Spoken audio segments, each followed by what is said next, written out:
Gostaria de estar aqui saudando a todos, meus amados, com a gloriosa paz do Senhor Jesus. A Ele seja a honra, a glória e louvor.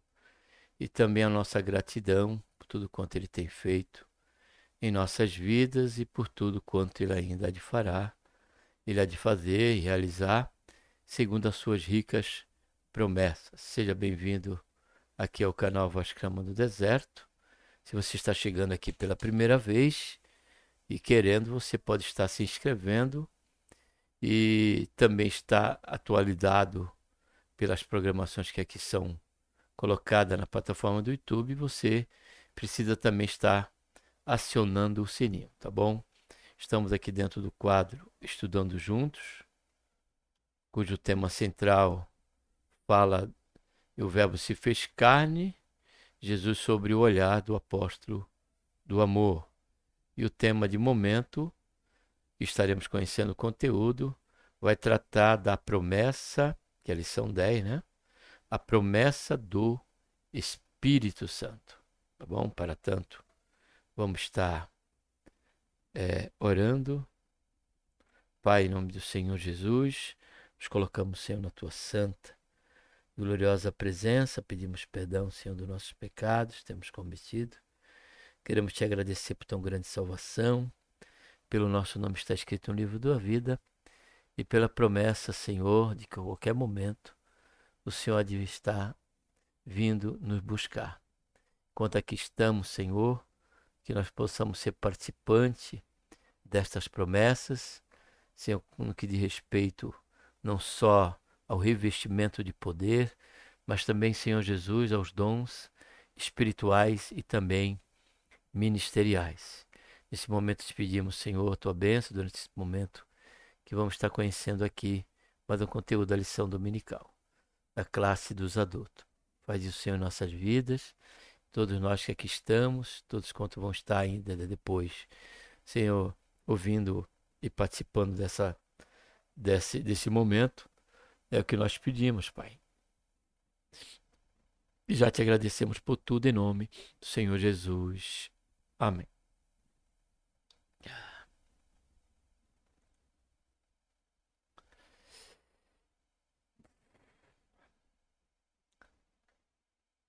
O texto áureo diz: E havendo dito isso, assoprou sobre ele e disse-lhes: Recebei o Espírito Santo.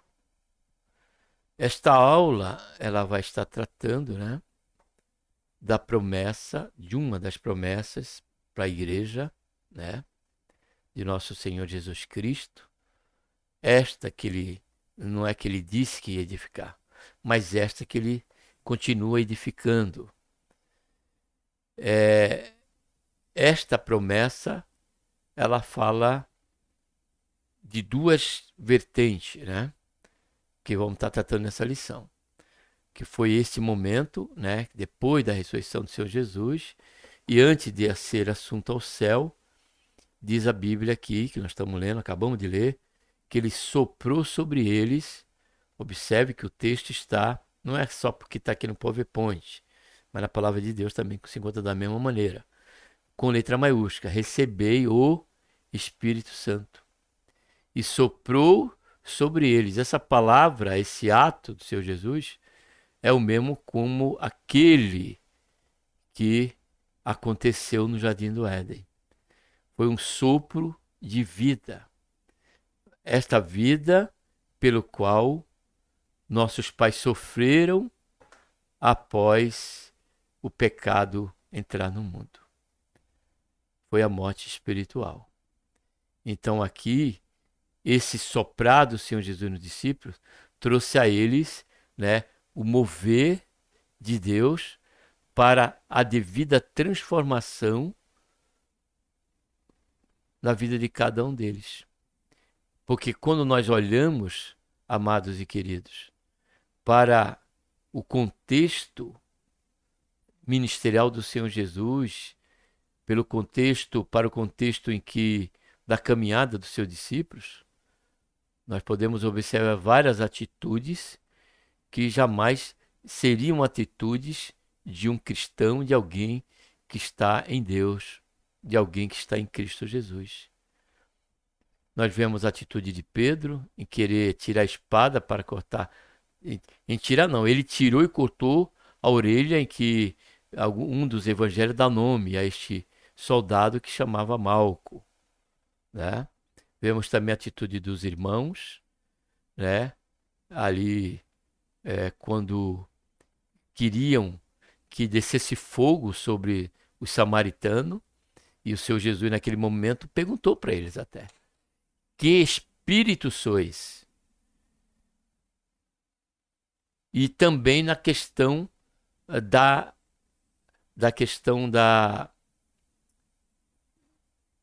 porfia que estava se instaurando entre eles, em quem seria o maior no reino de Deus. E tantos outros casos que nós vemos, né? E que fala e que reflete, e podemos tomar como tipo, da misericórdia sobre as nossas vidas quando estamos ou fora ou na caminhada com o Senhor, mas ainda não nascemos de novo. Então aqui eu preciso parar mais um pouco e abrir um parênteses aqui e chamar sua atenção para esse texto. Foi que foi dado um start aqui pelo Senhor no meu coração. Porque eles estavam com quem? Com o Senhor Jesus. Quanto tempo permaneceram com o Senhor? 3 anos. Jesus usou eles e deu-lhes poder em determinada ocasião. Eles saíram, voltaram alegres pelos feitos que faziam mediante este poder e autoridade que o Senhor tinha delegado de momento para eles ali. Glória a Deus por isso. Eles presenciaram o agir do Senhor Jesus, os milagres do Senhor Jesus. Porém, observe bem, com tudo isso, eles ainda não tinham nascido de novo. Observe isso. Eles ainda não tinham nascido de novo. Porque o nascer de novo, de tal maneira a passarmos a fazer parte do contingente da igreja de nosso Senhor Jesus Cristo e do reino de Deus, como ele disse a Nicodemos, necessário vos é nascer de novo, é somente quando da residência. Porque enquanto o Velho Testamento tratava de ocasiões específicas em que o Espírito Santo se manifestava e até permanecia, a exemplo do ministério profético, ele permanecia ali. E quando esporadicamente ele tomava alguém de meio do povo para falar com o povo de Israel. Porém, na nova aliança já é uma outra, um outro proceder do Espírito. Agora ele vem e vai habitar em cada um de nós. Em todos quanto ao se arrepender dos seus pecados e crer no Senhor Jesus pela fé, não é aceitar Jesus. Jesus ele não está pedindo para ninguém aceitar ele.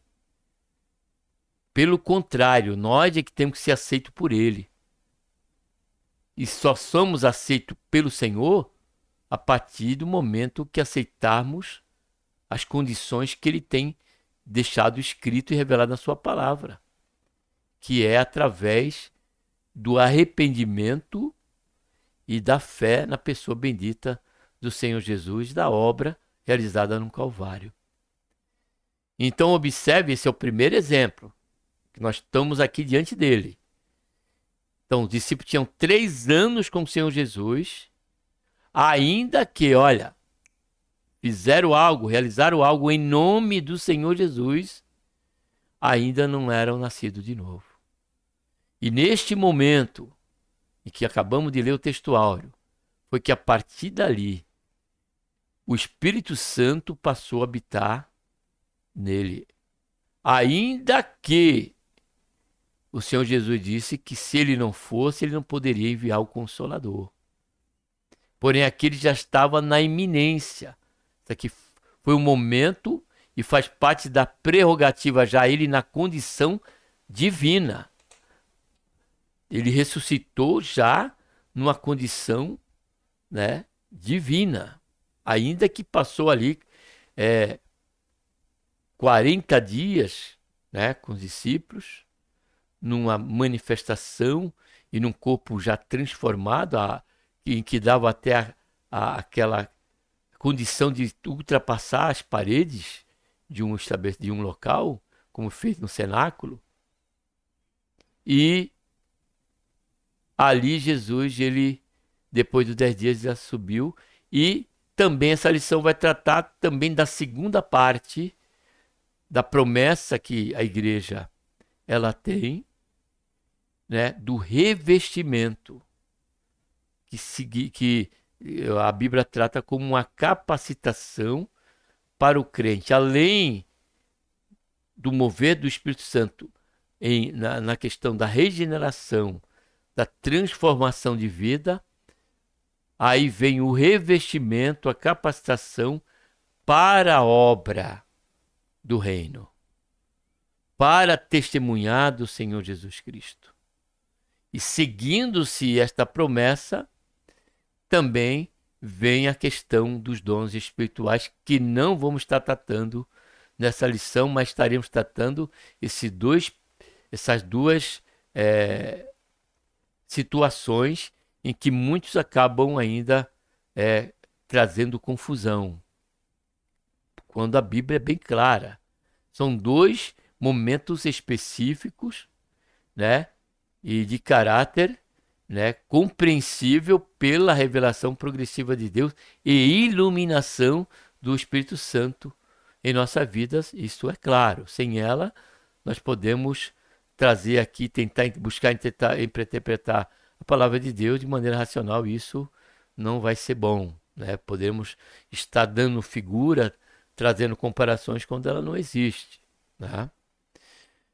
Verdade prática: a promessa do Pai não se restringe a um grupo particular ou a um período específico, mas inclui todos aqueles que se arrependem e crê no Evangelho. Esta aqui, da questão do novo nascimento, do Espírito Santo passar a habitar em nós e ser nosso companheiro, como o Senhor Jesus foi dos discípulos, do seu discípulo, agora é a pessoa bendita do Espírito Santo, que agora, na igreja, vai ter esta incumbência de nos fazer lembrar de tudo quanto o Senhor tem dito e realizar tudo quanto for necessário realizar para que a igreja ela venha a ser aperfeiçoada e cada vez mais progredir, crescer no que diz respeito ao contingente dos salvos, como a palavra do Senhor nos diz, e a promessa do Senhor, né, que ele deixou, que ele edificaria a sua igreja e as portas do inferno não prevaleceria. A leitura bíblica em classe, João 14, 16 a 18, 26, 16, 7, 8, 13, 20, 21, 22. E eu rogarei ao Pai, e ele vos dará outro Consolador, para que fique convosco para sempre. O Espírito da verdade, olha só, que o mundo não pode receber porque não o vê, nem o conhece. Mas vós o conheceis porque habita em vós, convosco, e estará em vós. Não vos deixarei órfão, voltarei para vós. Mas aquele Consolador, o Espírito Santo, que o Pai enviará, em meu nome vos ensinará todas as coisas, vos fará lembrar de tudo quanto eu vos tenho dito. Todavia, digo-vos a verdade, que vos convém que eu vá, porque se eu não for, o Consolador não virá a vós. Mas e se eu for, enviá-lo-ei, e quando ele vier, convencerá o mundo do pecado, da justiça e do juízo. Isso aqui já traz a realidade, né? Que é a ação da presença do Espírito já na questão do novo nascimento e da regeneração, que é o convencer, né? Mas quando ele vier, o Espírito da verdade, ele vos guiará, olha aí, em toda a verdade, porque não falará de si mesmo, mas dirá tudo que tiver ouvido e anunciará tudo que há de vir. Ou seja, Observe que ele estará em nós, nos fará lembrar da palavra do Senhor Jesus, que ele tem nos dito, e nos guiará. Fala do trabalhar do Espírito Santo, né, dentro da realidade dos embates que nós temos no dia a dia. Versículo de capítulo João 20, 21. Disse-lhe, pois, Jesus, Senhor Jesus, outra vez: Pai seja convosco, assim como o Pai vos enviou, também eu vos envio a vós. E havendo dito isso, soprou sobre eles e disse-lhes: Recebei o Espírito Santo. Nesta lição vamos analisar dois momentos significativos. Observe bem. Em primeiro lugar, a afirmação de Jesus ao seu discípulo de que ele receberia o Espírito Santo, que inicialmente atuaria na vida, olha só, do pecador para promover a conversão em relação ao pecado, justiça e juízo. Em seguida, ou seja, segundo momento, seria o estabelecimento. Em seguida, estabeleceremos uma ligação entre essa visão regeneradora da promessa do Espírito, em João, e a perspectiva capacitadora a respeito do Espírito. Observe a clareza e a colocação tão bem colocada que o nosso professor aqui colocou. Promessa do Espírito Santo, vou voltar lá, ó. Em seguida, estabeleceremos uma ligação entre, ó, a ligação entre a primeira que nós já lemos e a segunda, entre essa visão regeneradora, que é a questão da primeira aí, né? Da promessa do Espírito em João, regeneradora da promessa do Espírito em João, e a perspectiva capacitadora do Espírito Santo. Ou seja, o Senhor, através dessa lição, amados, nos convida à consciência de um avanço.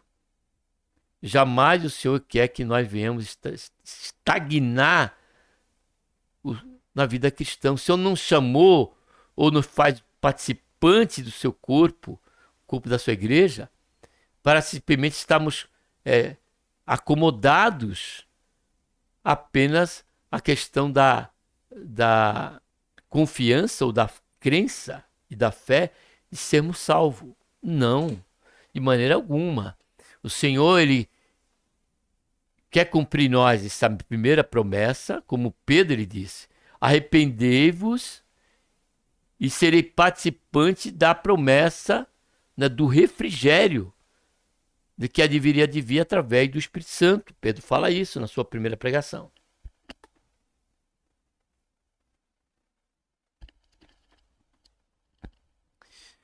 Porém, isso foi, observe quando Pedro falou isso, estava pregando, ele já tinha, já estava convivendo com esse segundo momento, que foi quando ele foi capacitado ali juntamente com os quase 120, e ali se iniciou o trabalho da igreja, deixando bem claro essa questão, que só você receber o Espírito Santo, você vai se transformar numa nova pessoa. Isso ainda em tempo você estará movido, até por este impacto e essa experiência de transformação, até a levar você a falar do Senhor Jesus para sua família, para seus amigos. Isso aí comum acontecer. Porém, há trabalhos, o ofício da igreja no seu exercício do reino de Deus, que somente essa consciência e essa motivação comum de qualquer salvo fazer menção do nome do Senhor Jesus, dando testemunho da sua salvação, já não é o suficiente, dados os desafios, né, que é o trabalhar da igreja. Por isso que o Senhor disse: a porta do inferno não prevalecerão, há uma resistência. E para isso precisaria do quê? De uma capacitação, ou seja, um revestimento que nos impulsionaria a romper toda e qualquer barreira. Louvado seja e engrandecido seja o nome santo do Senhor. E ele continua aqui: e a perspectiva capacitadora do Espírito que encontramos no livro de Atos dos Apóstolos, quando ele faz referência a Atos 1, 8, né? Escrito pelo evangelista Lucas, e que temos também no próprio Evangelho de Lucas, capítulo 24, versículo 49, 50, 48, 49. Aí ele diz aqui, dá uma dica. Compre online os livros best-sellers. Então vamos prosseguir. Não tem nada a ver com a lição. Vamos prosseguir. A promessa do Pai. Primeiro ponto, Jesus enviará o Consolador. No Evangelho de João, capítulo 14, lemos: E vos dará outro Consolador. Esse Consolador é o Espírito Santo que habita convosco, estará em vós. No capítulo 16, é mencionado que quando o Consolador chegar, convencerá o mundo do pecado, da justiça e do juízo, evidenciando a atuação regeneradora, olha aí, da terceira pessoa da Santíssima Trindade, né, que é o Deus triuno. E aí, aqui agora era a obra do Espírito Santo, né, que está dentro aí da grade da pneumatologia e paracletologia dentro das salas de aula teológica. Tem tanto a questão do ministério do Espírito Santo ali tratado à luz da Bíblia, na grade da pneumatologia. E na grade, né, que eu acabei de falar, acabo esquecendo aqui, da paracletologia, trata justamente da questão do Espírito Santo como consolador, como advogado, como amigo. Segundo ponto, o consolador. A palavra grega traduzida como consolador é parakletos, cujo significado refere-se a alguém chamado para ajudar, encorajar ou interceder por outra pessoa. Assim, um paracleto assemelha-se a um amigo que desempenha um papel de advogado ou consultor especial, ou ainda como assistente que auxilia em momentos importantes. A expressão outro consolador designa o Espírito Santo como uma pessoa. Então aqui é bom a gente parar, que traz esse ponto que nós lemos aqui, mais um esclarecimento para nós. Que essa promessa do Consolador se trata, observe bem, do trabalhar em nossas vidas. Pela própria existência comum à nossa natureza caída, o pecado.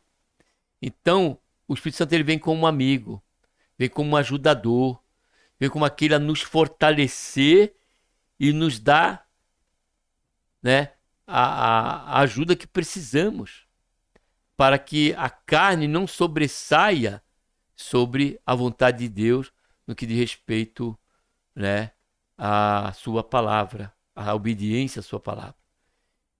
Aquilo que precisamos abandonar, em que a Bíblia, em que passa a ser um obstáculo na nossa comunhão com Deus. Esse é o ministério do Espírito Santo. Observe que essa promessa está vinculada a nós, a um trabalhar em nossas vidas, dado essa questão que acabamos de considerar. Observe isso, em primeiro lugar. O termo grego allos significa outro, indicando assim a distinção dele em relação a outros indivíduos da mesma natureza. Ou seja, com respeito ao Pai, foi o propósito, foi a vontade de Deus, né? Foi o plano de Deus a salvação. O Filho foi aquele que cumpriu, né, dentro desse plano, a questão de nos proporcionar sermos participantes da família de Deus, e agora é o Espírito Santo que está em cena, nos capacitando a viver esta promessa, este plano aqui de momento e na eternidade, em plenitude. O termo grego, tal, já li, né? Reafirmando a singularidade do Espírito Santo em relação a outras duas pessoas da Trindade, mas também a sua igualdade com elas. Ou seja, o Espírito Santo é Deus, né? Só tem aqui uma outra dimensão de ministério, né? Vamos dizer assim. Terceiro subponto, não vos deixarei órfão. A palavra grega para órfão, presente em João 14,18, é órfanos, no grego, né? Quando Jesus morreu, os discípulos sentiram órfão, né? Quando ele teve ficaram triste, né? Temeroso, ali em João 14, e o Senhor disse para ele, observe que estamos no capítulo 14 aqui ainda. No começo do capítulo 14, o Senhor Jesus, ele disse, não se turbeis o vosso coração. Credes em Deus, credes também em mim. Na casa do meu pai há muitas moradas. Esse João 14 está dentro do contexto ainda que nos últimos dias do Senhor Jesus ainda. Não tinha passado pela cruz nem ressuscitado. E ele já tinha deixado aqui, né, a partir daquele momento, que eles teriam um outro, porém igual, né, ao Senhor Jesus. Que ele não ficaria um órfão. Não foi por acaso que nosso Senhor chamava o seu discípulo de filhinhos.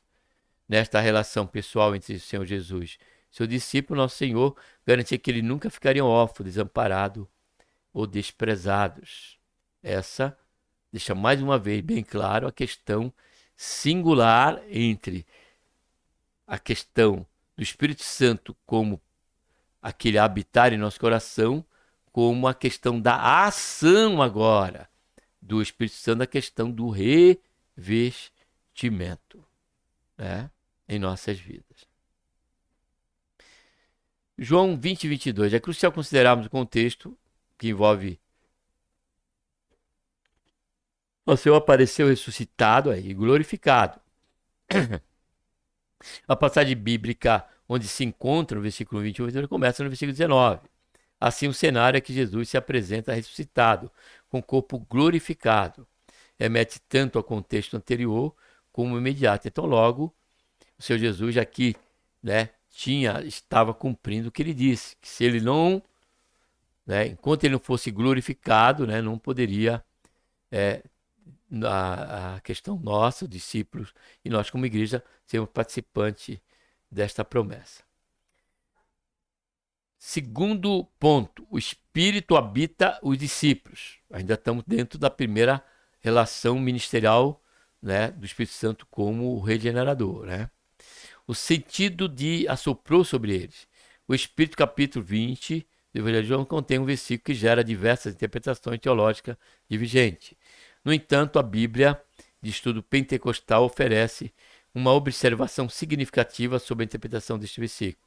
Ela esclarece que a palavra grega traduzida como assoprar é epusão, ou efusão, a qual também aparece na versão grega da Bíblia. A Septuaginta em Gênesis 2:7, significando fôlego de vida. E em utilizar Ezequiel 37:9 no contexto de assoprar sobre os mortos para que vivam. Portanto, a expressão presente em João 20:22 sugere que o Espírito foi soprado para trazer nova vida, indicando uma perspectiva de regeneração do discípulo, como a obra do Espírito ocorrida antes do dia de Pentecostes. Pronto, aqui já deixou bem claro o finalzinho desse ponto, né? Terceiro, deixa eu ver aqui se eu li. Ah, tá, já estava dentro do segundo ponto e não observei. Então vamos para o terceiro. Um episódio anterior ao Pentecoste, em João 20:22, também se lê: recebei o Espírito Santo. Esta expressão surge como consequência direta da menção assoprou sobre eles, indicando que o Espírito Santo habitou o discípulo naquele momento específico, onde, vamos aqui dar uma paradinha, onde Judas Iscariote não se encontrava presente. Onde Judas, que se desviou, não se encontrava presente. Aqui estavam os 11 discípulos. Pode observar na leitura de João que depois que o Senhor Jesus ele passou pela cruz, antes Judas já tinha se suicidado. Então aqui só estavam os 11 discípulos. Então o Espírito Santo foi dado nesse momento a cada um dos discípulos.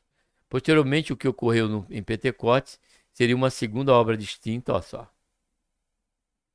Posteriormente, o que ocorreu em Pentecostes seria uma segunda obra distinta e capacitadora do Espírito para os discípulos pregar o Evangelho. Olha só, já está falando da razão, bem claro aqui, né, a lição. Começando em Jerusalém, Judéia, Samaria até com o fim da terra. Então, aqui está falando, né, da habitação né? E do trabalho regenerador do Espírito Santo na vida dos discípulos.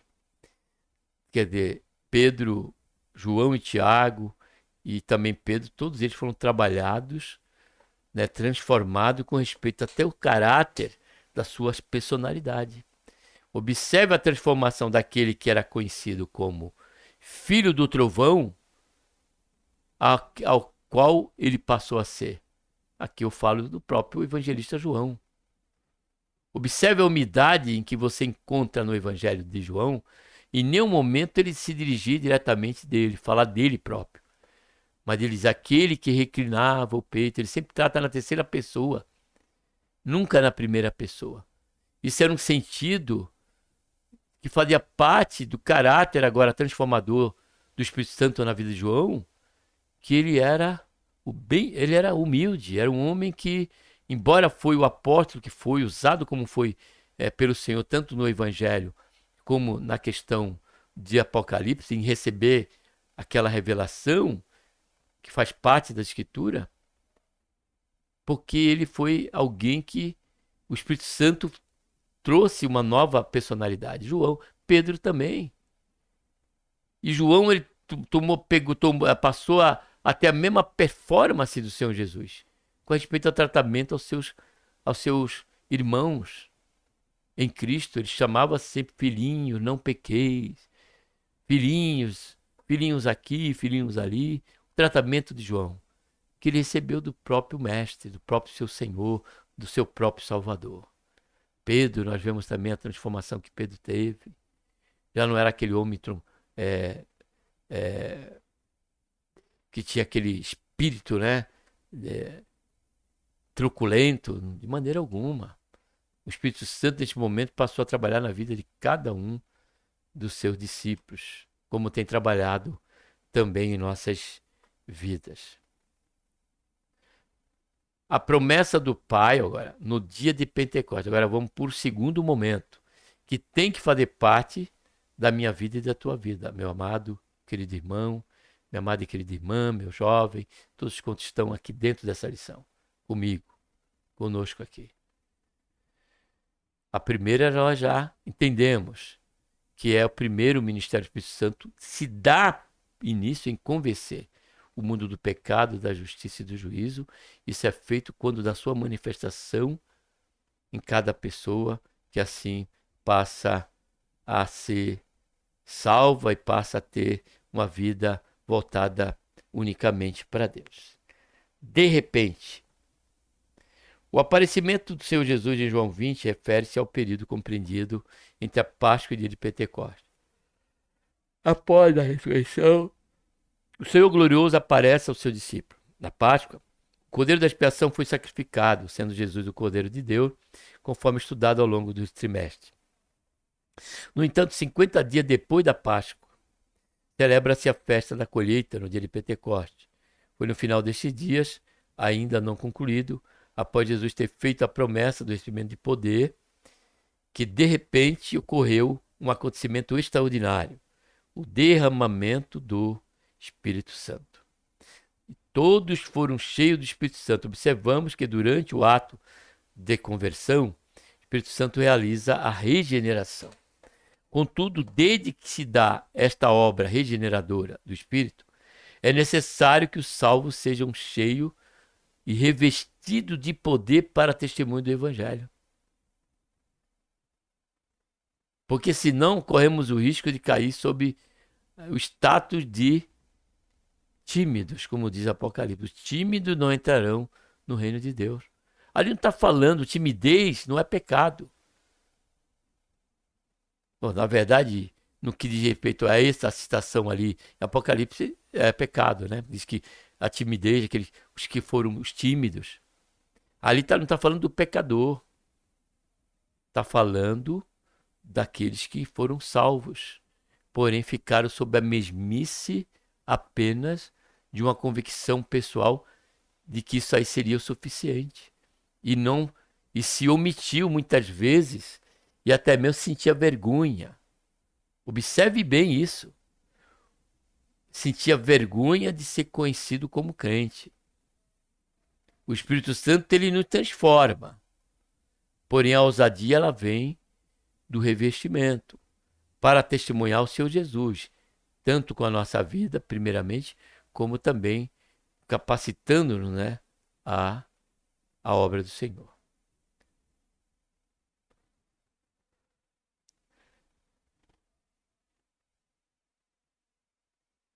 Ó, contudo, desde que se dá esta obra regeneradora do Espírito, é necessário que os salvos sejam cheios do Espírito e revestidos de poder para testemunho do Evangelho.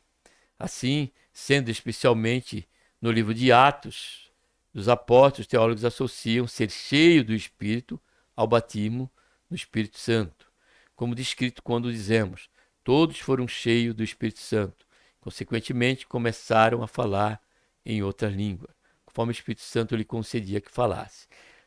Apesar que essa referência bíblica trata justamente de outras línguas que ele não conhecia, mas que estavam ali conheciam. Eram línguas inteligíveis por aqueles que faziam parte de cada uma daquelas etnias pelo qual eles estavam falando, das grandezas de Deus ali, e falavam naqueles idiomas.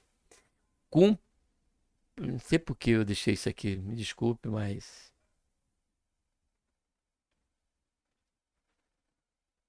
e começaram a falar em outra língua, terceiro e último ponto, aqui subponto do terceiro ponto. O batismo no Espírito Santo constitui uma experiência profunda na vida dos discípulos, já regenerados em Cristo, e essa experiência não se limitou àquele único dia. O cumprimento da promessa abrangeu toda a igreja nascente naquele momento e todas as gerações futuras até a volta de Cristo. O falar em outra língua evidenciou a obra capacitadora, eu diria aqui iniciadora. Apesar de algumas pessoas compreenderem esta língua nos seus próprios idiomas, apesar dessas pessoas compreenderem esta língua no seu próprio idioma, eram, na verdade, expressões espirituais concedidas pelo Espírito Santo que habitou o discípulo a glorificar a grandeza de Deus. Eram línguas desconhecidas por quem falava, mas compreendida pelos ouvintes. Aqui nós estamos falando de um acontecimento em que se dá o nome de Shinolalia. Shinolalia. Ou seja, é aquela manifestação divina em que nós somos usados para falar com alguém que vai nos entender da questão do idioma daquela pessoa em que ela mora, porém nós não entendemos o que estamos falando, mas aquela pessoa ela entende. Como diz aqui o caso desse contexto de João, de Atos 2, a partir do versículo 1 em diante.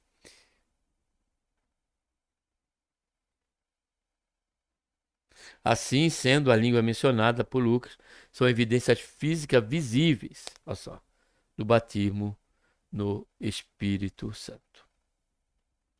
Concluindo, a promessa do Pai tem a ver com a regeneração do pecado e com a capacitação do salvo para testemunhar do Senhor Jesus em todos os lugares.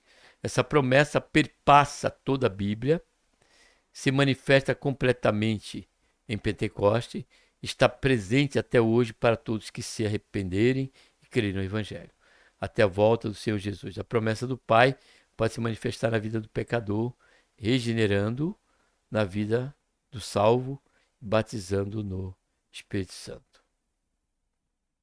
Observe que o termo é esse mesmo, batizando no Espírito Santo, que fazia a diferença com o Antigo Testamento, onde eles eram batizados com o Espírito Santo, que tratava de momento, era por momento e por específica missão, né? Deus então, o Senhor ali revestia aquele profeta, aquele sacerdote, aquele rei para o seu ofício ali no âmbito do Antigo Testamento. Agora aqui é batizando no, ou seja, o Espírito Santo já se encontra do salvo. Que Deus, por intermédio de Cristo Jesus, nosso Senhor, nos abençoe. Um abraço a todos e vamos estar orando. Pai, em nome do Senhor Jesus, te colocamos, Senhor, na tua santa e gloriosa presença. Te agradecemos, Senhor, por esse período que aqui estivermos conhecendo esse conteúdo maravilhoso e que faz parte, se não fizer, tem que fazer parte, Senhor, das nossas vidas. Nos ajuda, Senhor, batizando com o Espírito Santo aqueles que ainda não foram batizados, revestidos, como a nós, Pai, que caminhamos com o Senhor em nossas vidas. Vai nos moldando, vai nos santificando, corpo, alma e espírito. É o que te peço, Senhor, e já te agradecemos por tudo em nome do Senhor Jesus. Amém.